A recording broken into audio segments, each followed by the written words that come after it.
every church leader wants to believe that they're empowering their team. But sometimes we're the ones unknowingly holding people back. And today we're going to dig into how senior leaders can accidentally become the bottleneck in their own ministry. And if your staff is frustrated or stuck or slow to move, it might be time to ask the question, and this is a hard question: is it me?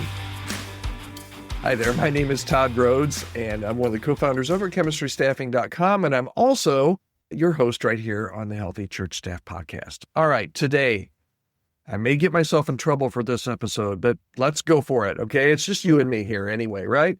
So what if the reason that your staff feels stuck?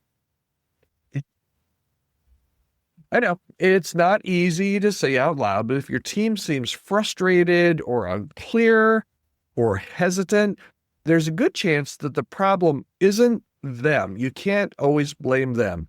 It's the system. And sometimes the system is shaped by you. So stick with me, because today we're going to unpack how to spot when a senior leader is the bottleneck and how to lead maybe a little bit differently.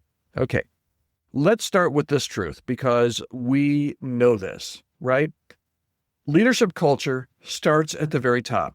Your team mirrors your patterns.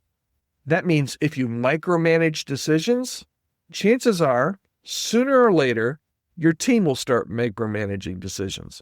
If you delay approvals, guess what? Sooner or later, your team is going to delay approvals. Maybe you avoid difficult conversations. That gives an excuse, an out for your team that they can also avoid difficult conversations. Maybe you send mixed messages about priorities, and your staff will either stall or spin out because of this. So here's the truth. Leaders set the emotional and the directional tones. And if things feel tight, or if they feel heavy, or if they feel chaotic, it's time to examine the ripple effect that's coming from your seat, from you. Okay? Here are some of the most common bottleneck behaviors, okay? Slow decision-making, or needing to weigh in on everything, micromanaging, okay? Not empowering others to lead if you're not in the room. That's a bottleneck. Another bottleneck, refusing to clarify expectations or next steps. Or maybe you're the kind of leader, and maybe you didn't start out this way, but you know that you're like this now. Maybe changing directions too frequently is a hallmark with you, and you don't even necessarily give an explanation. Or, and this is one of my favorite ones, maybe you're holding back information until the time's just right, okay? All of these are bottlenecks. Most of these behaviors aren't malicious. They're not. It's not like you're trying to be divisive or destructive or manipulative. They're not usually malicious. They're just habits, but they create a low-trust environment where staff feel stuck, or maybe they start to second-guess themselves. Okay, maybe you've identified, maybe one of those bottlenecks that I just mentioned to you felt like an arrow going through your heart, but you're still alive, you're still here. So let's talk about that. How do we get out of the way without disengaging, okay? We need to empower clear decision rights. Who decides, who contributes, who informs? It can't always be, you have to share it, okay? You need to audit where things get stuck in your workflow. When you don't follow through, where is it? Maybe there's a pattern. Maybe if you just do an audit, I call it an autopsy. If you do an autopsy on where things get stuck, what do you find? This one is really valuable, but far few too many leaders. Not enough leaders say this or do this. And that was a really long, hard introduction for this question, because I think it's very valuable. Here's what you need to do, okay? Invite honest feedback. Invite honest feedback from your staff. Where am I slowing us down?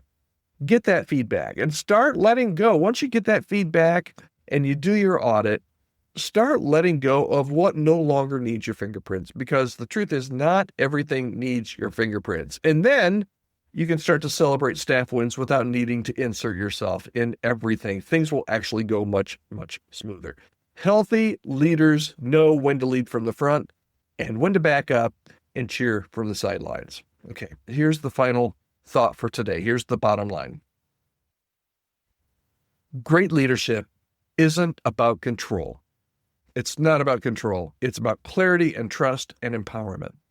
And if you want to build a healthier team, start by checking for bottlenecks and be willing to admit when the slowest gear is you. All right, I'd love to hear from you. Podcast@chemistrystaffing.com is my email. What's one leadership habit you're trying to unlearn? Where are you being the bottleneck? I would love to hear back from you. Podcast@chemistrystaffing.com, and just tell me, Todd, here's what I struggle with. Maybe you've got a question, Todd, how can I get over this? I would love to be able to partner with you and your church in any way that I can to help you become a healthy leader, to help your staff become healthy. And that's one of the reasons why we're doing, again this year in 2025, we're doing the Healthy Church Staff Assessment. And you can take that absolutely free of charge. It's 50 questions. At the end of it, it will take your answers and give you where you are on the health spectrum in 7 key areas. Absolutely free. Go to chemistrystaffing.com/2025 to take this year's assessment. Last year, we had about 1,200 staff members take it. We're hoping to have about 1,500 this year. So I hope that you will help me out, help us out at Chemistry by taking this church staff health assessment. Send it on to other colleagues, other people on your team as well.